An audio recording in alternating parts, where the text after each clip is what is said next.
நீங்க ஜிஎஸ்டி வசூல் பண்ணதுல 50% தமிழ்நாட்டுக்கு ஒரு ரூபாய் 20 பைசா இங்க வந்துச்சுன்னா 4 ரூபாய் 30 பைசா குஜராத்துக்கும் பீகார் இதுக்கு மகாராஷ்டிராவுக்கும் உத்தரப்பிரதேசத்துக்கும் போச்சு. இது நடந்தது அப்படின்றாரு.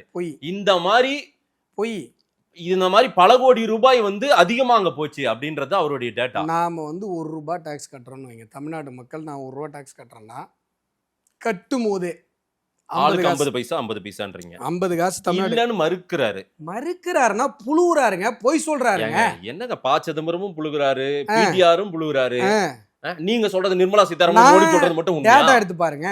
பத்திரிக்கையாளர் தானே, என்னதான் உங்களுக்கு வேலை? டேட்டா எடுத்து பாருங்க. நான் சொல்றது போய் நான் நிரூபிங்க. அவர் போய் சொல்றாரு, போய் தான் சொல்றாங்க. நான் என்ன பண்றது?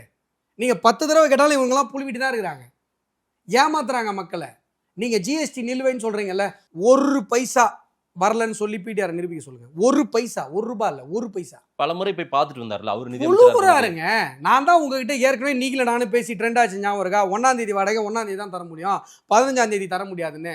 10 மணி பஸ் 10 மணி தான் வரும். நீ 9:45 போயிட்டு 10-15 நிமிஷம் லேட்டா வருதுன்னா 10 மணி பஸ் 10 மணி தான் வரும்.